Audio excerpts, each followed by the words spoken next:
Gente, para quem não se lembra de mim, meu nome é Gabriel Lucas. Eu sou professor de Língua Portuguesa e Literatura de vocês, junto com Daniela e Maria. E hoje a gente vai falar um pouco, hoje a gente vai ter aula de literatura e a gente vai falar um pouquinho sobre o Barroco. O Barroco ele foi um movimento literário que começou no início do século XVII, logo após o término do quinhentismo.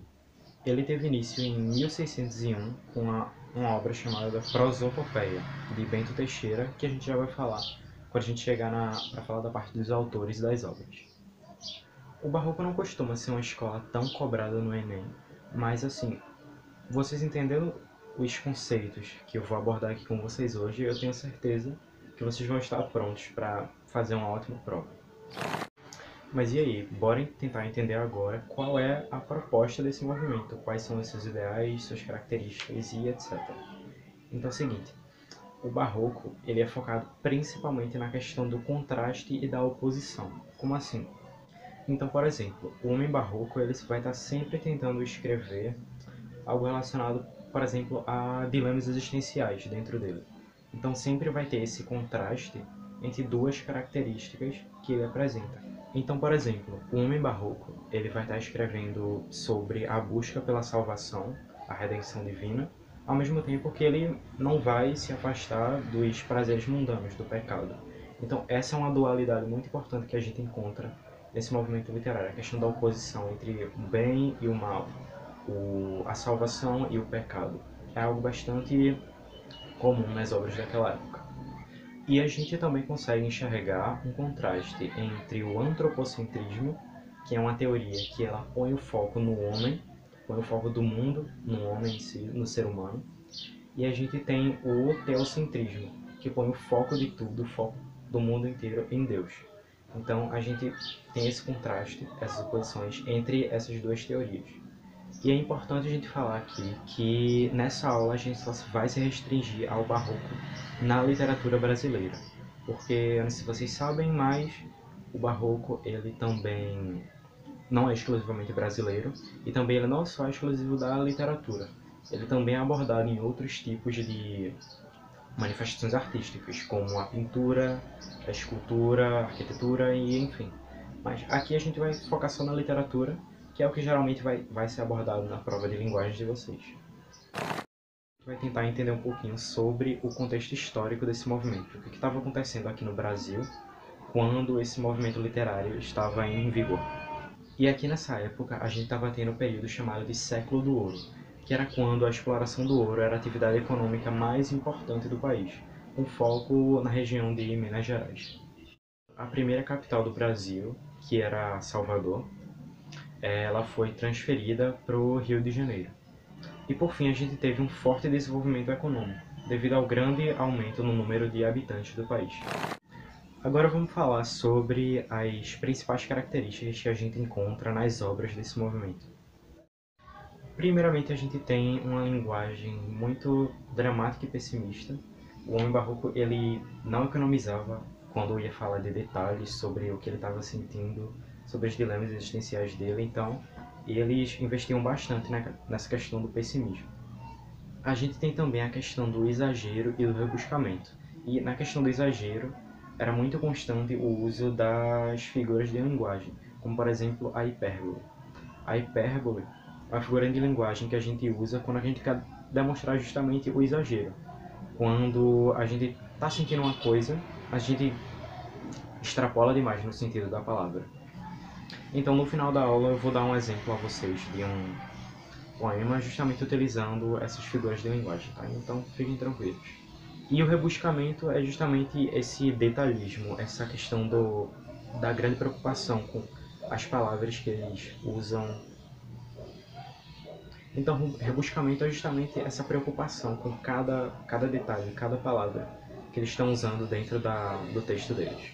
E a gente tem também o culto aos contrastes e aos dualismos, que é justamente aquela questão que eu expliquei no início da aula, sobre as oposições e os dilemas. Então, por exemplo, nesse quesito, a gente tem o uso de uma figura de linguagem chamada antítese.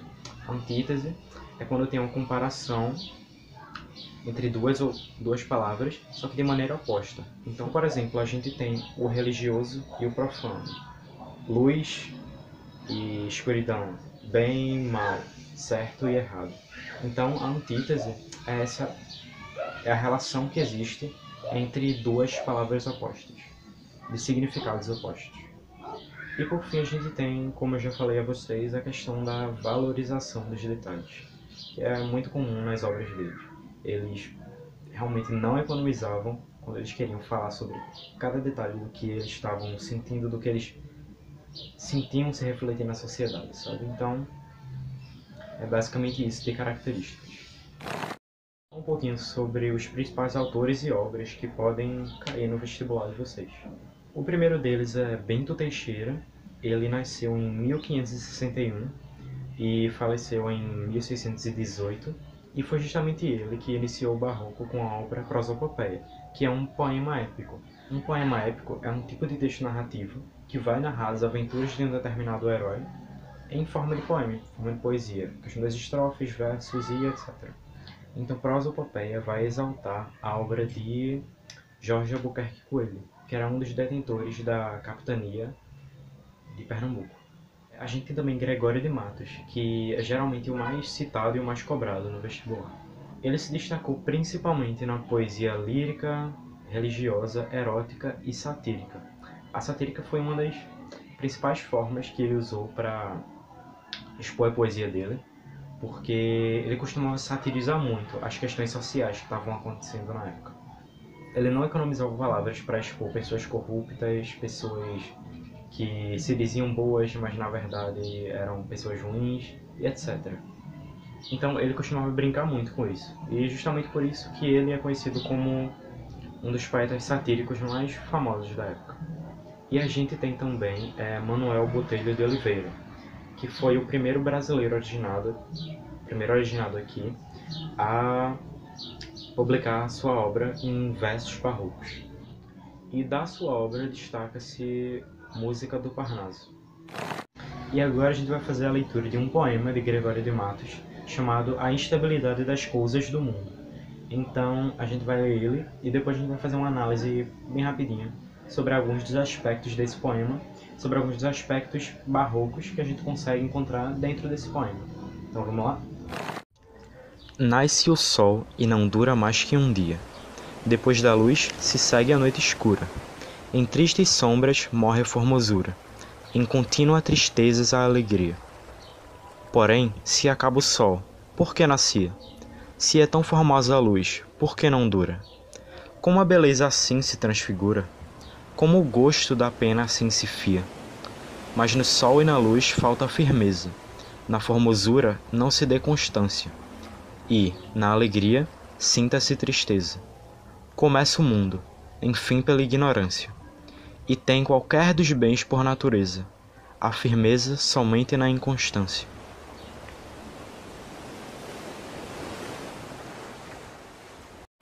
Então agora a primeira coisa que a gente vai fazer para analisar esse poema é procurar as antíteses, tá? Então a gente tem o primeiro verso que diz: Nasce o sol e não dura mais que um dia. Então essa questão do nascimento do sol junto com a sua morte, que a questão dele não durar mais um dia, significa uma antítese entre a vida e a morte, nascimento e não durar a morte. O segundo verso diz: depois da luz se segue a noite escura. Ou seja, a gente tem aqui uma oposição entre a luz e a noite, a oposição entre a luz e a escuridão, dia e noite também. O terceiro verso diz: em tristes sombras morre a formosura. Essa questão em tristes e sombras dá uma conotação de algo que não é belo, algo feio. Então a gente tem essa oposição entre o feio e o belo. No quarto verso a gente tem em contínuas tristezas e alegrias. Ou seja, essa aí já está bem na cara, que é uma oposição entre tristeza e alegria, felicidade e tristeza, né? E a gente também tem essa antítese no verso 11, que diz: e, na alegria, sinta-se a tristeza. É basicamente a mesma oposição que ele faz, então ele repetiu duas vezes. Então ele repetiu duas vezes justamente para causar mais impacto, causar mais sentimento no leitor, entende? Então essas foram as antíteses mais aparentes que a gente conseguiu encontrar no texto. Uma coisa importante de a gente falar aqui é a questão da diferenciação entre versos e estrofes, que eu sei que talvez alguns de vocês não se lembrem, faz muito tempo que vocês não viram isso em algum lugar. Então, por exemplo, um verso seria justamente uma linha apenas de um poema. Cada linha é um verso. Uma estrofe seria um conjunto de linhas em um determinado espaço.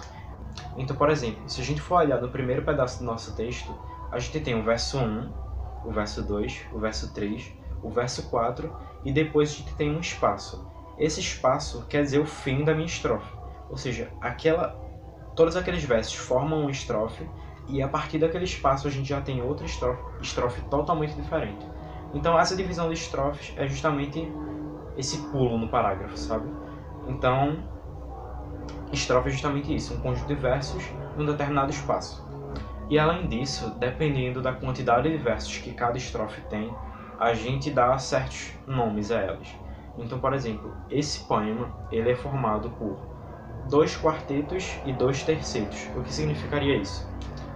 Quarteto é justamente 4. Quando uma estrofe tem 4 versos. Então, a primeira estrofe tinha 4 versos e a segunda também tinha 4 versos. E terceto seria estrofes que tem 3 versos, que são as 2 últimas estrofes. No total, a gente tem 14 versos e toda essa questão é o que forma esse poema como um soneto. Um soneto ele tem esse nome justamente pela questão da referência à sonoridade. Essa questão das rimas dá muita referência à sonoridade, a questão do canto. Como se você estiver, ao invés de estar só falando as palavras, como se você estivesse cantando, rimando nesse poema. E para a gente continuar a nossa análise, a gente tem que ver a questão dos sinais de interrogação na segunda estrofe. Então, esses sinais de interrogação basicamente se referem a dúvida ou incerteza que o narrador do poema, o eu lírico, ele esteja sentindo na hora que ele estava narrando, estava escrevendo. E por fim a gente consegue perceber nesse poema que o barroco ele enfatiza tudo aquilo que é inconstante, que tá sempre mudando, que está sempre em movimento. Porque como a gente vê, o autor ele apresenta pra gente uma característica e logo após ele já rebate ela com outra oposta, a questão da antítese. Então, por exemplo, ele fala do nascimento do sol, mas não fica só nisso, não fica só parado no nascimento do sol. Ele já vem com a morte dele, a questão dele não durar o dia todo. Então, existe essa questão da inconstância, do movimento. No barroco, nada está parado, está sempre em constante mudança. Então, para finalizar nossa aula, só para a gente relembrar, o barroco ele foi um movimento literário do início do século XVII, e ele se iniciou com Prosopopeia de Bento Teixeira, e a proposta do barroco é justamente falar sobre os dilemas existenciais internos da gente, sobre o dualismo e sobre os contrastes existentes, não só dentro da gente, como também na sociedade como um todo.